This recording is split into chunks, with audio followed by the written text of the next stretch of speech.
Así que vamos a Romanos, el capítulo número 6. Yo quiero enfatizar a manera de un tema para nosotros la vida libre del dominio del pecado. Pero vamos a leer el texto primero. Romanos capítulo 6 dice así la palabra. ¿Qué pues diremos?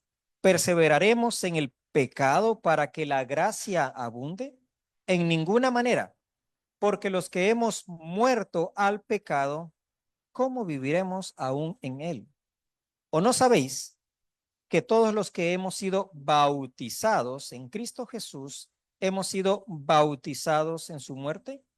Porque somos sepultados juntamente con él para muerte por el bautismo, a fin de que, como Cristo resucitó de los muertos por la gloria del Padre, así también nosotros andemos en vida nueva. Porque si fuimos plantados juntamente con él en la semejanza de su muerte, así también lo seremos en la de su resurrección. Sabiendo esto, que nuestro viejo hombre fue crucificado juntamente con él para que el cuerpo del pecado sea destruido, a fin de que no sirvamos más al pecado. Porque el que ha muerto ha sido justificado del pecado. Y si morimos con Cristo, creemos que también viviremos con él, sabiendo que Cristo, habiendo resucitado de los muertos, ya no muere. La muerte no se enseñorea más de él, porque en cuanto murió, al pecado murió, una vez por todas. Mas en cuanto vive, para Dios vive. Así también vosotros consideraos muertos al pecado, pero vivos para Dios en Cristo Jesús, Señor nuestro. No reine pues el pecado en vuestro cuerpo mortal, de modo que lo obedezcáis en sus concupiscencias, ni tampoco presentéis vuestros miembros al pecado como instrumentos de iniquidad, sino presentaos vosotros mismos a Dios como vivos de entre los muertos. A Dios como vivo de entre los muertos, y escuche esto, y vuestros miembros a Dios como instrumentos de justicia. Porque el pecado no se enseñoreará de vosotros, pues no estáis bajo la ley, sino bajo la gracia. ¿Qué pues? ¿Pecaremos porque no estamos bajo la ley, sino bajo la gracia? En ninguna manera. ¿No sabéis que si os sometéis a alguien como esclavos para obedecerle, sois esclavos de aquel a quien obedecéis, sea del pecado para muerte o sea de la obediencia para justicia? Pero gracias a Dios, que aunque erais esclavos del pecado, habéis obedecido de corazón aquella forma de doctrina a la cual fuisteis entregados, y libertados del pecado, vinisteis a ser siervos de la justicia. Hablo con mano, por vuestra humana debilidad, que así como para iniquidad presentasteis vuestros miembros para servir a la inmundicia y a la iniquidad, así ahora, para santificación, presentad vuestros miembros para servir a la justicia. Porque cuando erais esclavos del pecado, erais libres acerca de la justicia. Pero ¿qué fruto tendríais de aquellas cosas de las cuales ahora os avergonzáis? Porque el fin de ellas es muerte. Mas ahora que habéis sido libertados del pecado y hechos siervos de Dios, tenéis por vuestro fruto la santificación y como fin la vida eterna. Y este lo conocemos todos, porque la paga del pecado es muerte, mas la dádiva de Dios es vida eterna en Cristo Jesús, Señor nuestro. Y amado Jesús, queremos darte gracias por la oportunidad que nos das de abrir tu palabra, leerla juntos, y a mí también, Señor, el privilegio de compartirla en este momento con mis hermanos y hermanas. Hago mías tus palabras, Señor. Tú llegaste a decir, Padre, santifícalos en tu verdad, tu palabra es verdad. El solo y sencillo hecho de leer tu palabra a través de tu Espíritu Santo hace que ella nos interpele y provoca un efecto de santificación en nuestras vidas. Ahora, al meditarla, reflexionarla, al analizarla, te pido, Señor, que tu gracia nos asista y tú cumplas el propósito por el cual envías hoy para nosotros esta tu bendita palabra. Así sea. En el nombre de Jesús, juntos decimos, amén, amén. La vida libre del dominio del pecado. Pregúntale al que está a su lado, ¿es posible llevar una vida libre del dominio del pecado? Por favor, pregúntele eso. ¿Es posible llevar una vida libre del dominio del pecado? Y esto nos puede resultar una utopía, porque si yo empezara mencionándoles a cada uno de ustedes cuándo fue la última vez que pecaron, ¿qué dirían? ¿Cuándo fue la última vez que pecaron? De pronto puede estar pecando en este momento en relación a las palabras que yo le estoy mencionando, ¿no es cierto? Así que, ¿cómo es esto de poder llevar una vida libre del dominio del pecado? Yo creo que sí lo podemos y quiero sustentarlo precisamente a través de responder esa pregunta en las dos secciones que el texto bíblico nos plantea. ¿Cómo alcanzar una vida libre del dominio del pecado? La primera respuesta la vamos a encontrar desde los versículos 1 hasta el 14 y es una respuesta de un contenido teológico, por decirlo de alguna manera. ¿Por qué? Porque esta manera de cómo ser libres del dominio del pecado es a través de la muerte con Cristo Jesús. Vamos al texto bíblico. Dice la Biblia de una forma retórica, ¿qué pues diremos? ¿Perseveraremos en el pecado para que la gracia abunde? En ninguna manera. Se da la respuesta. Porque los que hemos muerto al pecado, ¿cómo viviremos aún en él? El apóstol Pablo se está haciendo estas preguntas precisamente para meternos, inducirnos a ver la importancia de entender la muerte del Señor Jesucristo. No solo de una manera conceptual, sino que podamos entender las implicaciones situacionales, posicionales del hombre y la mujer que logra comprender que en la muerte de Cristo también Él ha muerto y que a través de su resurrección va a haber también una bendición para el hombre y la mujer que logra comprender esto. Así que el apóstol Pablo empieza con estas preguntas que son preguntas retóricas. Él está mencionando, diremos, perseveraremos en el pecado para que la gracia sobreabunde, es decir, seguiremos pecando más y más porque ya vivimos bajo la gracia y mientras más tú pecas, más la gracia del Señor te va a alcanzar en ninguna manera.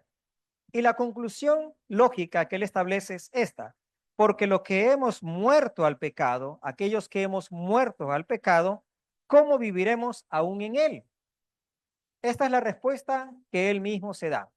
No puedes decir que ahora, porque vives en la gracia, tú tienes que seguir una vida de esclavitud en el pecado, para que la gracia de Dios sobreabunde mucho más y te alcance en múltiples maneras, sino que al vivir en el Señor Jesucristo, has muerto.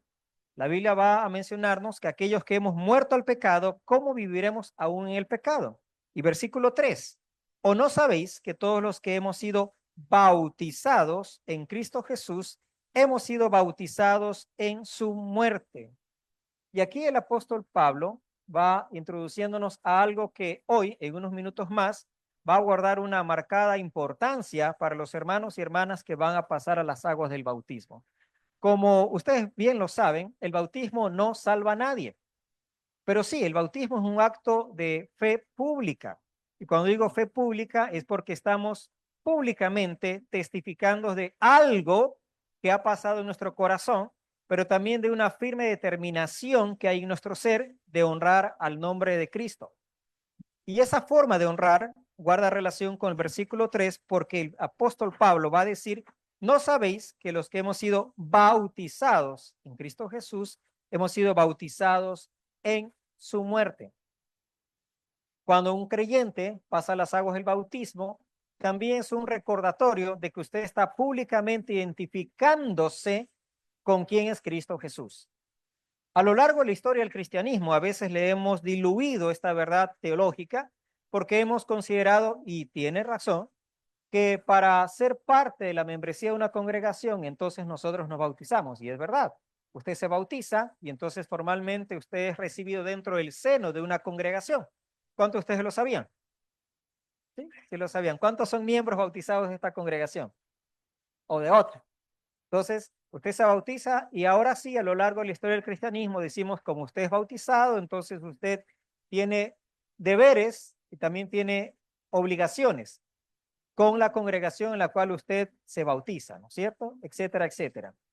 Pero esto va más allá que simplemente sentido de pertenencia a una iglesia local. Usted se identifica con Cristo Jesús, porque el sentido o el significado de este bautismo tiene que ver con una nueva vida, una nueva identidad que usted posea ahora en Cristo Jesús. Por eso el versículo número 4 va a decir lo siguiente: porque somos sepultados juntamente con él para muerte por el bautismo, a fin de que como Cristo resucitó de los muertos por la gloria del Padre, así también nosotros andemos en vida nueva. ¿Qué es lo que el apóstol Pablo está comunicando? Está diciéndonos: cuando tú vives para Cristo, a través de haberlo aceptado a Él como Señor, como Salvador, este acto del bautismo te recuerda que tú has sido sepultado para muerte. Tú ya no vives, como lo vamos a ver más adelante, en la esclavitud del pecado. Tú has muerto. Ahora, no está hablando de una muerte literal, sino una muerte al dominio del pecado. Y lo voy a explicar en unos instantes más. Y pone a renglón seguido precisamente el efecto de lo que es la resurrección. Va a decir: a fin de que como Cristo resucitó de los muertos por la gloria del Padre, así también nosotros andemos en vida nueva.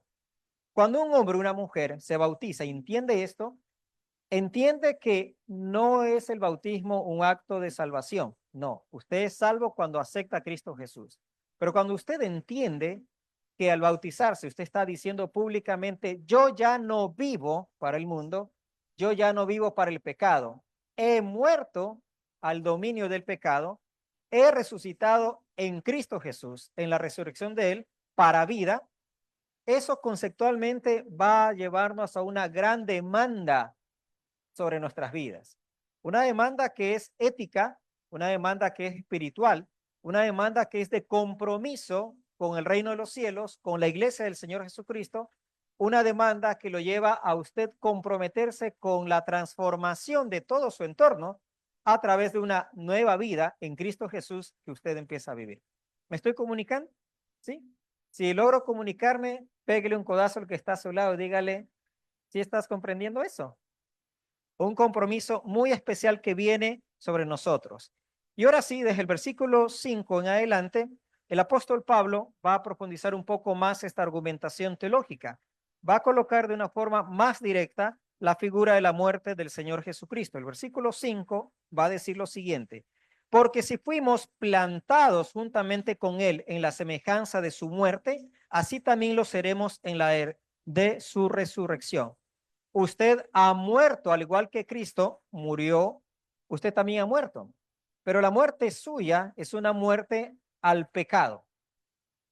¿En qué sentido? Fíjese lo que dice a continuación el versículo 6. Sabiendo esto, que nuestro viejo hombre fue crucificado juntamente con él para que el cuerpo del pecado sea destruido, a fin de que no sirvamos más al pecado, porque el que ha muerto ha sido justificado del pecado. Y si morimos con Cristo, creemos que también viviremos con él.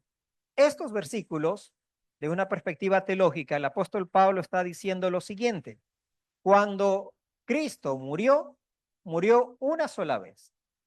Y él murió llevando sobre su cuerpo todos los pecados de todos nosotros, a lo largo de la historia de la humanidad, de todo hombre, toda mujer que a él viene. Él ya murió una sola vez por todos los pecados de la humanidad, por sus pecados pasados, por los presentes y por los futuros. Y cada uno de nosotros somos conscientes de los pecados del pasado. Y déjeme decirle, también somos conscientes de los pecados del presente. Y esto no es una carta en blanco para que vaya en el futuro y peque abiertamente, porque Cristo, como ya pagó por los pecados, entonces no importa lo que yo haga, porque Él ya pagó por los pecados. Esa no es la idea. La idea es que Cristo murió una sola vez, pero va a venir una demanda sobre usted en relación a su vida en obediencia, en rectitud, en santidad. Por eso el texto bíblico va a tener una conclusión bastante lógica, que es esta: porque el que ha muerto ha sido justificado del pecado. Usted, al aceptar a Cristo Jesús, y cuando usted ha sido bautizado, se está recordando esto, que usted ha dicho públicamente: yo vivo ahora para Cristo. Ya he muerto al pecado. Ya el pecado no se va a enseñorear más de mí, no va a tener el dominio que antes tenía en mí. Si bien usted sigue siendo un hombre o una mujer falible, si bien sigue siendo un hombre o una mujer que va a pecar, pero usted ya no tiene el dominio del pecado, es decir, que el pecado lo controla. A mí me gusta decir esto de la siguiente manera. El hombre, la mujer, que es un hijo, una hija de Dios, escuchen bien esto. Usted no puede pecar con gusto, hermano querido. ¿Sí? Voy a decírselo otra vez. Usted no puede pecar con gusto. ¿Sí? ¿Me entiende lo que trato de decirle? Se lo voy a decir en otras palabras más castizas, más criollas, porque usted sabe que está haciendo mal. Antes de Cristo, entonces usted podía ser un hombre que pensaba que la conducta suya se justificaba porque así soy yo, así me criaron, así fui formado en mi hogar y así soy. Pero cuando usted viene a Cristo Jesús y la Biblia nos exhorta, nos habla de que debemos morir a esa vieja manera de pensar, entonces usted ya no tiene un justificativo para decir, así soy yo. Y así me conocieron y así Dios me guarda y así Dios me usa y así me aguantan. No, porque usted está en pecado. O usted antes era una mujer, de esas mujeres que ven una situación en el barrio y como tienen un don innato de comunicación, lo dan a conocer de forma inmediata a todos, ¿no es cierto? Entonces, es una forma más diplomática de decirles eso que dijo la hermana por allá. Entonces, usted viene a Cristo Jesús y usted sabe que Dios está demandando de usted un cambio de vida. ¿Me explico? Porque usted ha muerto al pecado. El pecado ya no se debe enseñorear de usted. Por eso lo vamos a analizar unos minutos más. Cuando usted peca, es porque usted permite que su concupiscencia, que todavía seguimos luchando con la concupiscencia, se enseñoree de usted. ¿Sí? Entonces, esto es muy especial, muy importante, porque sí podemos tener una vida libre del dominio del pecado. Amén. Sí. Del dominio del pecado. Y lo vamos a explicar un poquito más. En esta figura se presenta la resurrección de Cristo Jesús. Y la resurrección para el creyente, hermanos, es la evidencia de una nueva vida. Si Jesucristo no hubiese resucitado, va a decir el apóstol Pablo en otros lugares, vana sería nuestra fe. Seríamos los hombres y mujeres más dignos de lástima, de pena, de conmiseración. ¿Por qué?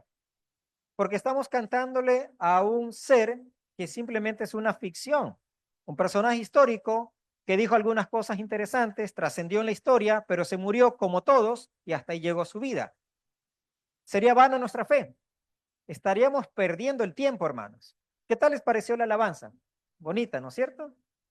Sería por gusto el esfuerzo que hacen los hermanos. Sería por gusto todas esas cosas que el pastor organiza con su equipo de liderazgo. ¿Por qué? Porque le estamos cantando a alguien que se murió y hasta ahí llegó. ¿Me explico? Pero como él resucitó, eso es señal, o es una evidencia de que todo lo que él dijo es una verdad. Él resucitó. Y si él resucitó, usted y yo también, según el versículo 7, si morimos con Cristo, creemos que también viviremos con él. Sabiendo que Cristo, habiendo resucitado de los muertos, ya no muere, la muerte no se enseñorea más de él. Como él resucitó, él ya no va a morir otra vez, una sola vez por nosotros, por toda la humanidad. Y en su resurrección, usted también debe considerarse vivo para Cristo. Y como dice el versículo número 11, vosotros consideraos muertos al pecado. Así como Cristo resucitó, y él ha vencido sobre el pecado, en la resurrección de Cristo Jesús, usted tiene una vida nueva y por lo tanto usted puede apropiarse de eso y decir, yo también en Cristo Jesús he resucitado a una nueva vida. Por lo tanto, soy un hombre que ha muerto al pecado. Soy una mujer que ya ha muerto al pecado, al dominio del pecado. Ya el pecado no debe reinar sobre nosotros. No significa que usted ahora sí es perfecto, no, pero ya hay la disposición, hay la voluntad, porque somos libres en Cristo Jesús para que usted pueda vivir en victoria. Esto es una verdad teológica. Usted ya ha resucitado en Cristo Jesús, usted ya puede ser libre del pecado y por eso va a decir el versículo 12, no reine pues el pecado en vuestro cuerpo mortal, de modo que lo obedezcáis en sus concupiscencias. El énfasis del apóstol Pablo será entonces, ya has resucitado con Cristo Jesús, el pecado no debe reinar en tu cuerpo. No debes vivir en conformidad al pecado, obedeciéndolo en sus concupiscencias.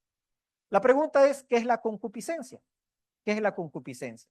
Y aquí, Romanos, hermanos, es una carta altamente teológica.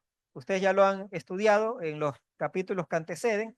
Hay términos teológicos como redención, predestinación, ¿no es cierto? Justificación. Y ahora nos metemos a esto de la concupiscencia. Creo que es más fácil explicar qué no es la concupiscencia para que así nosotros podamos entender dónde está la concupiscencia. ¿Ya? Les voy a plantear esto. Miren, hermanos queridos, supongamos que hoy al finalizar el culto, ¿en cuánto tiempo más, pastor? 1 hora y media, 1 hora, ¿no es cierto? Dependiendo de qué tanto hable yo. Termina el culto y nos vamos despidiendo y de pronto, mientras estamos allí saliendo, alguno de ustedes ve un billete en una esquina, por allá. ¿Sí? Un billete. Usted lo distingue a la distancia porque lo ve de color verde. Entonces, usted tiene que acercarse un poco más. A la distancia, usted le parece que es un billete de $1. Se va acercando y cree que es de 10, pero después se fija y no es de 10, sino que sí tiene un número 1, pero tiene 2 ceros al lado, ¿no es cierto? De esos billetes que, bueno, no los tenemos constantemente en la billetera, ¿no es cierto? Y si usted los tiene, los cuida mucho. Hay un billetito así, dobladito, caído allá. Pregunto, ¿qué hace usted? Muy bien. Eso es la concupiscencia, hermanos. ¿Lo entendieron? Esa es la concupiscencia. La tendencia innata, natural, fruto del pecado original, Adán y Eva, que nosotros tenemos para hacerlo mal. ¿Me explico? Ahora bien, esto en sentido de broma, pero en la práctica así es, ¿no es cierto? El hombre y la mujer que ha aprendido esta verdad teológica y que no se deja llevar por el pecado en su cuerpo, obedeciendo a su concupiscencia, ve el billete de $100 y lo primero que dice, ¿qué creen que es? Dios, gracias, Señor. Todavía sigue reinando la concupiscencia, ¿no es cierto? Señor, gracias, tú sabías que necesitaba para el almuerzo el mediodía, me lo llevo. No. Entonces se levanta el hermano, lo ve y dice, esto, o sea, mío no es. Si se pone a preguntar a los que están fuera, hermanos, ¿a quién se le cayó un billete de 100? ¿A quién se le cayó? A todos, ¿no es cierto? Entonces, yo también tenía uno de 100, ¿no es cierto? No dice, no dice que se le quedó en la casa. Tal vez el hermano se le acerque y dice, pastor, encontré un billete. Ah, sí, hermano, ¿cuánto? 100. ¿Y el pastor qué dice? Gracias, hermano, porque me devuelves el billete. Todos luchamos con la concupiscencia, ¿no es cierto? Pero seguramente, si le da al pastor y el pastor dice hábilmente, a ver, mapea en su mente, ¿quiénes estaban sentados por, ¿dónde lo encontraste? Allá en la esquina, ok. Y él se pone a recordar, por allá estaban estos hermanos. Entonces, con prudencia se le acerca, conversa y lo ve de pronto que el hermano, un ejemplo, usted está así como inquieto, ¿qué le pasa? Y la mujer le dice, ay, qué pastor, creo que se le cayó un dinero, no sé si aquí en la casa y todo. Un billete de, ¿cómo era? De 100.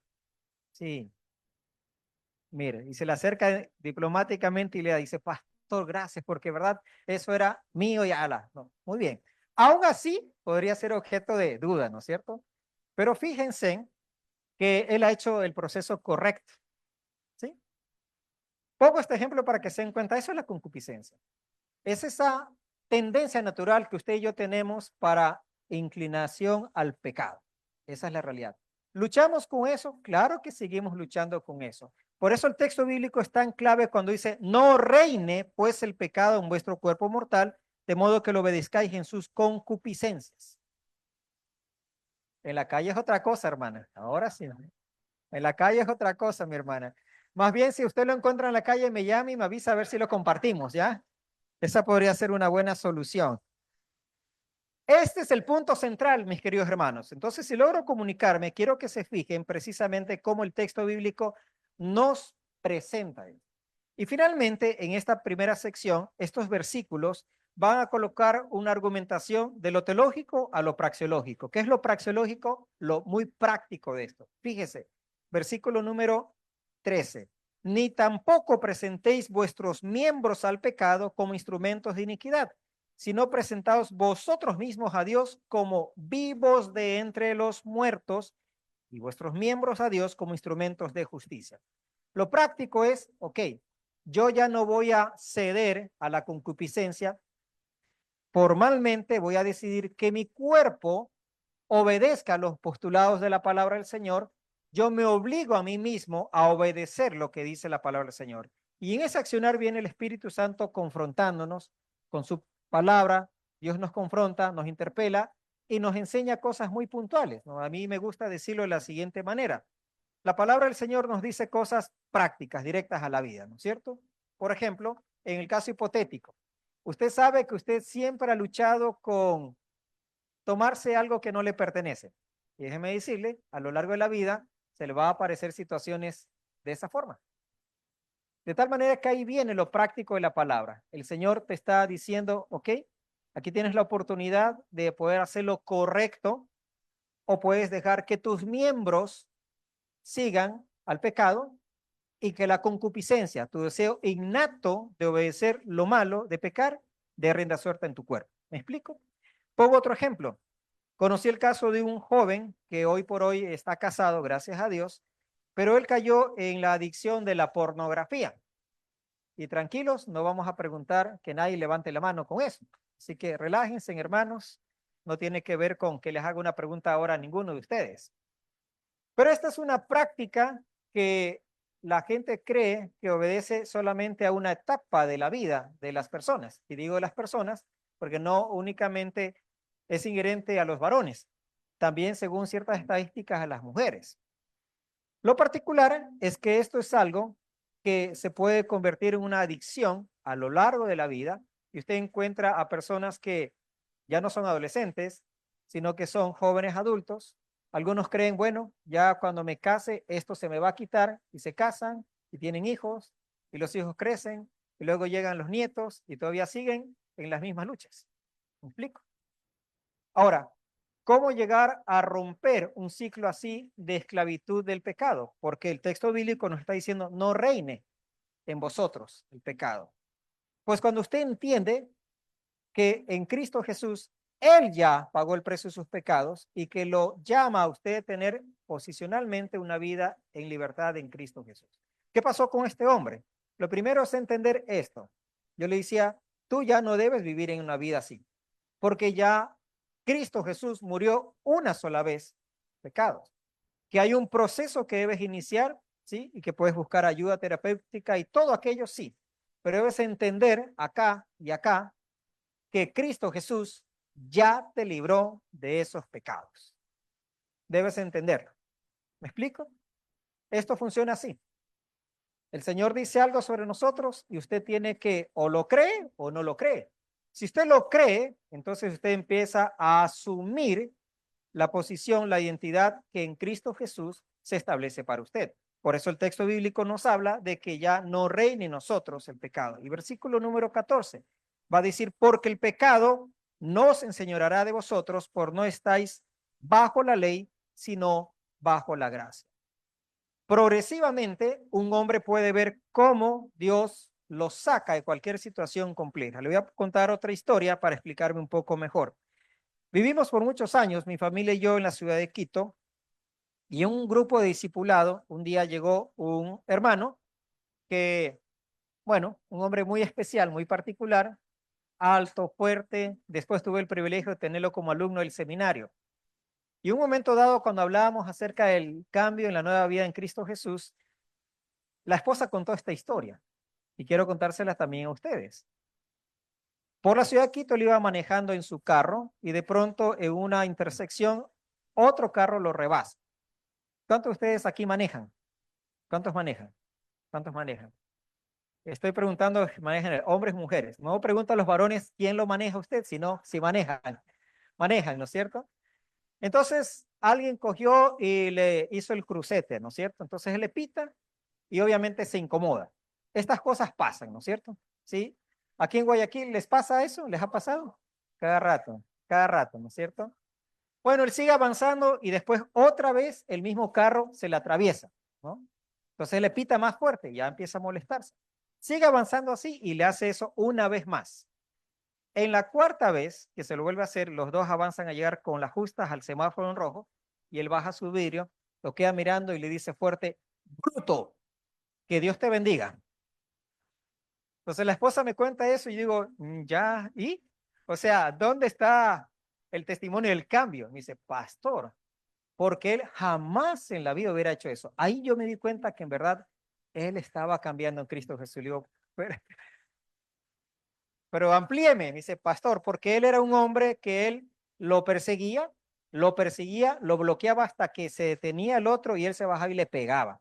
Y si el otro era violento, los dos se bajaban y se daban de puñetes. Yo lo vi hacer eso muchas veces, darse de puñetes. Y un hombre grueso, fuerte, todo. ¿Me explico? Entonces, ahí yo entendí por qué la esposa me contaba esto, que a mí me parecía como, o sea, ¿dónde está el cambio de vida? Pero si hay un cambio de vida. ¿Por qué? Porque él ahora entendió que en Cristo Jesús él ya no presenta sus miembros al dominio del pecado. ¿Me está explicando? Ahora usted puede decir, pero igual pecó al decirle bruto, ¿no es cierto?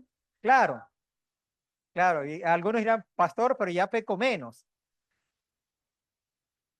No es el tema de peque menos.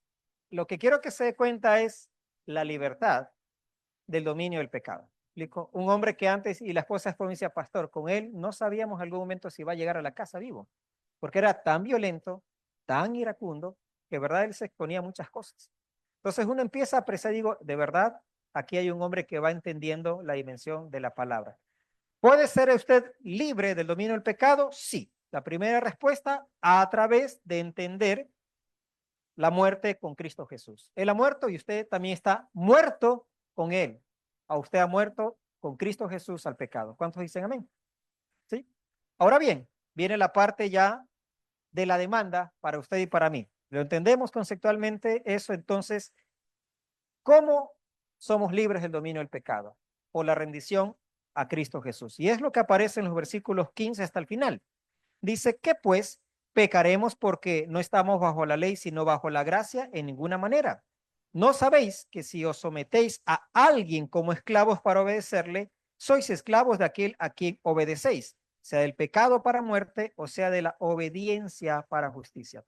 Y aquí el apóstol va a introducir un tema que para nosotros nos puede parecer tan distante, porque a manera de una analogía va a introducir el tema de la esclavitud. ¿No saben ustedes que si alguien es esclavo de alguien, le pertenece a esa persona? Hoy por hoy no entendemos a la plenitud esto porque no vivimos en esclavitud.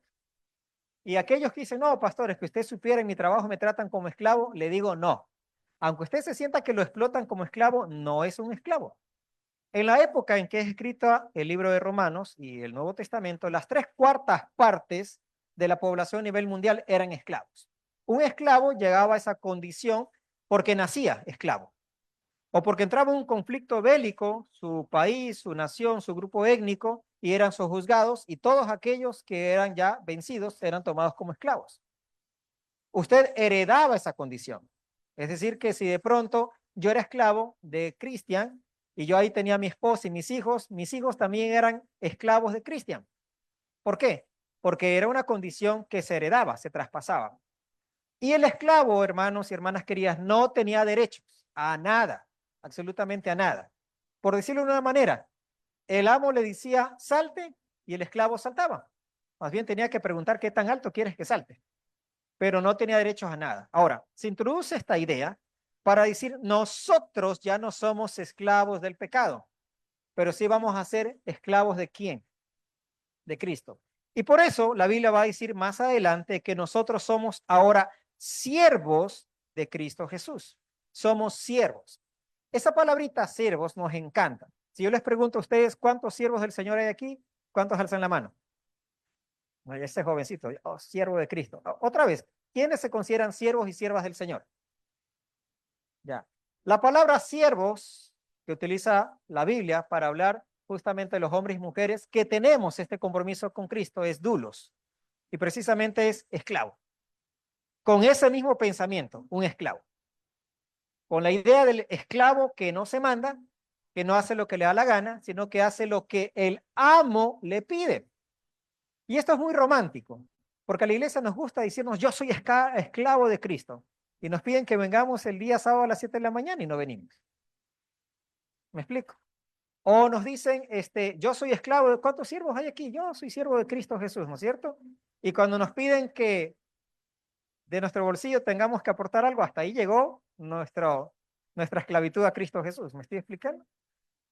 No logramos entender en su totalidad este nivel de compromiso. Pero el apóstol Pablo lo coloca magistralmente de esta forma para decir, somos libres del pecado. Versículo número 18. Y libertados del pecado, viniste a ser siervos de la justicia. Usted y yo ya no somos esclavos del pecado, somos siervos de la justicia. Y la analogía es esta. Usted es un hombre o una mujer que ahora es esclavo, ya no del pecado, sino que es esclavo de Cristo Jesús. Esa esclavitud en Cristo Jesús lo va a llevar a que usted es libre para la justicia. No hay un freno para el hombre y la mujer que estando en Cristo Jesús, Dios le pide algo que él entregue, algo que rinda al señorío de Cristo Jesús. Por eso, fíjese, el versículo 21 va a decir, pero ¿qué fruto teníais de aquellas cosas de las cuales ahora os avergonzáis? Porque el fin de ellas es muerte. En el tiempo pasado eras esclavo del pecado y hacías cosas que eran vergonzosas. Ahora Dios te pide que tú vengas a ser un hombre o una mujer que le rindas tu vida a Él, que te definas como esclavo de Él. Y ser esclavo de Cristo Jesús implica que tú no quieres hacer lo que a ti te da la gana, sino que vas a hacer la voluntad de Dios. Ahora sabemos que la voluntad de Dios es buena, agradable y perfecta. Lo sabíamos, ¿no es cierto? Así es la voluntad de Dios, buena, agradable y perfecta. El problema es que, como dicen los antiguos, entre el dicho y el hecho, ¿no es cierto? Ahí es donde viene la segunda faceta, cómo respondemos justamente a esta pregunta. ¿Cómo se libra el dominio del pecado? A través de la rendición a Cristo. Ya eres libre porque Él ha pagado. Ahora te toca a ti rendirte cotidianamente al señorío de Cristo Jesús. Entonces vuelvo a la historia de este hermano que después llegó a estudiar el seminario y conforme pasaba el tiempo lo conocía más y le decía, hermano,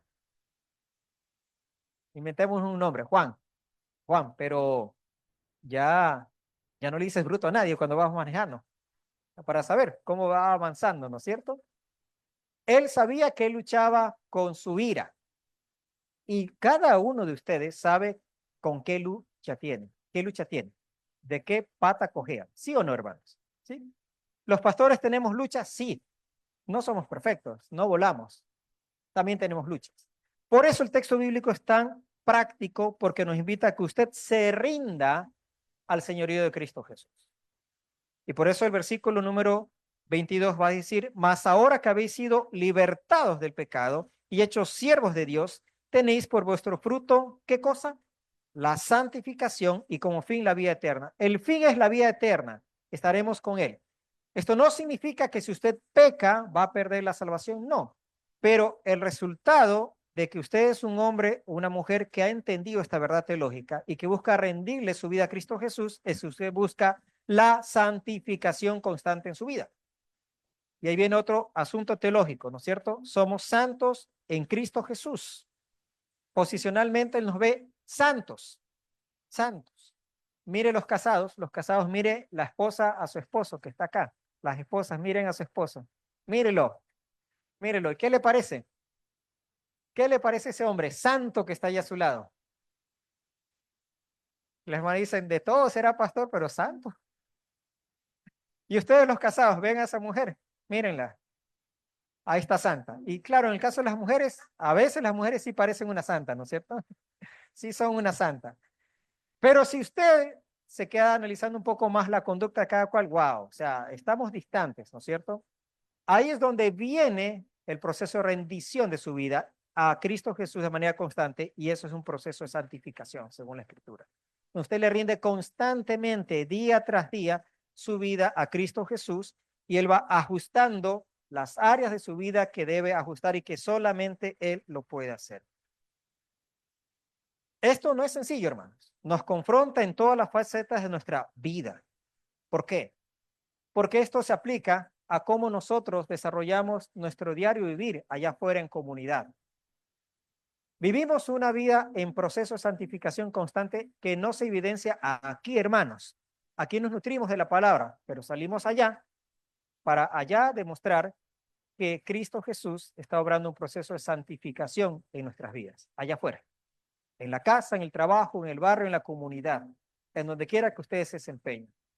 Hace años, estando en Quito, tuve la bendición de tener un programa de entrevistas en un canal cristiano, Asomavisión, y eso fue una grata experiencia para mí. Me llevó a conocer muchas facetas de las iglesias de aquí del Ecuador y muchas personas también. Desarrollábamos una serie de temas siempre para cada etapa, para cada énfasis que nosotros teníamos allí trimestralmente en este programa de entrevistas. Y de tiempo en tiempo yo hacía una sección para ver personajes cristianos que están incidiendo de forma política en la sociedad.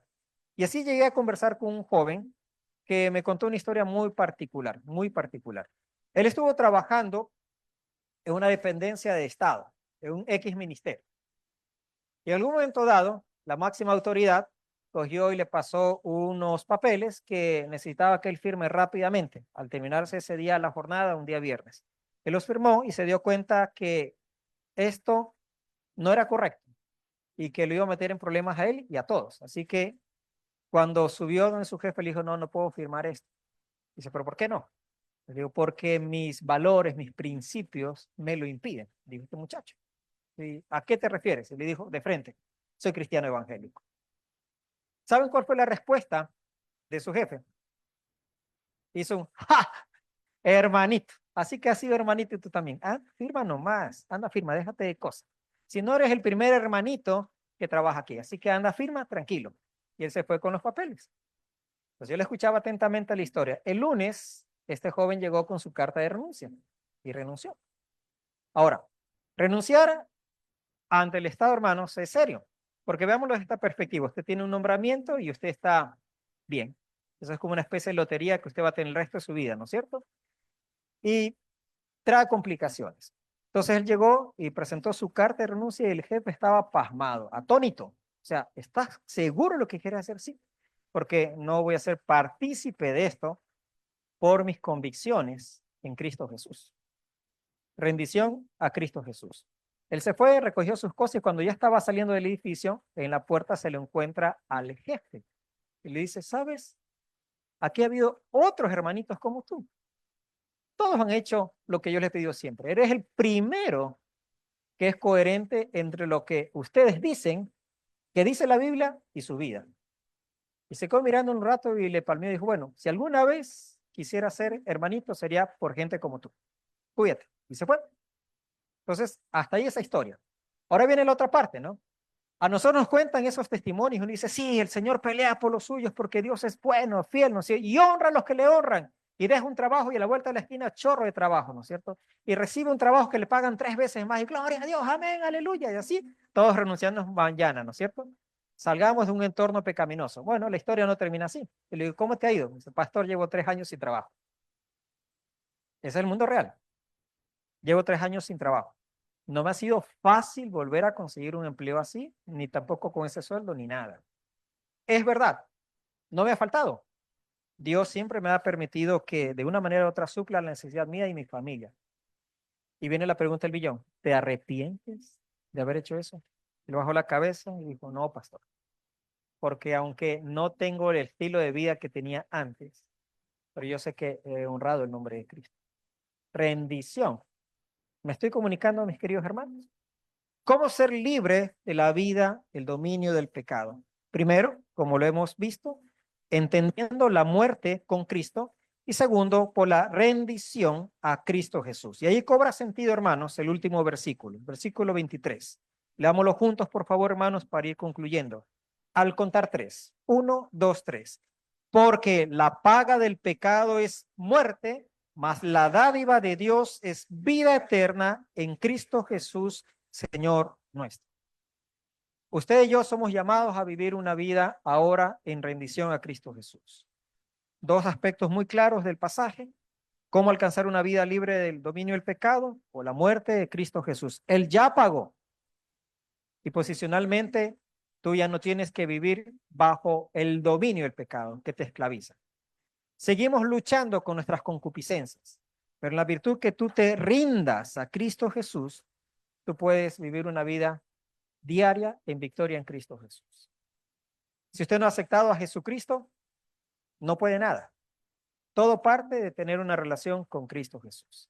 Si usted está aquí y viene acá porque le gusta, porque lo traen o porque no tiene otra cosa que hacer el día domingo a las 10 de la mañana, siga viniendo. No le vamos a decir que no venga, ¿no es cierto, pastor? Que siga viniendo. Pero si usted acepta a Cristo Jesús, usted va a entender que la razón de todo esto es porque usted sabe que hay un Señor en su vida que ha hecho una obra de librarlo de la esclavitud del pecado y que le da las fuerzas para que usted cotidianamente pueda vivir una vida en rendición a Cristo Jesús. Así que no se vaya de aquí sin en su fuero interno decirle, Señor Jesús, te entrego mi vida como Señor y Salvador. Hágalo así sencillamente, de una forma muy sincera. Acérquese al pastor Javier, después dígale, yo hice esa oración, diciéndole a Jesús que me perdone mis pecados y que me acepte como su hijo. Yo lo recibo como el Señor y Salvador. Y aquellos que al igual que yo, ya tenemos a Cristo Jesús. Recuerden, podemos vivir una vida libre del dominio del pecado. Amén. A través de entender esta verdad teológica, bíblica. Cristo ya murió una vez por todos nosotros. Somos libres del dominio del pecado, pero usted debe rendirse cotidianamente a Cristo Jesús. Tómele la mano a la persona que está ahí a su lado y oramos juntos a nuestro buen Dios.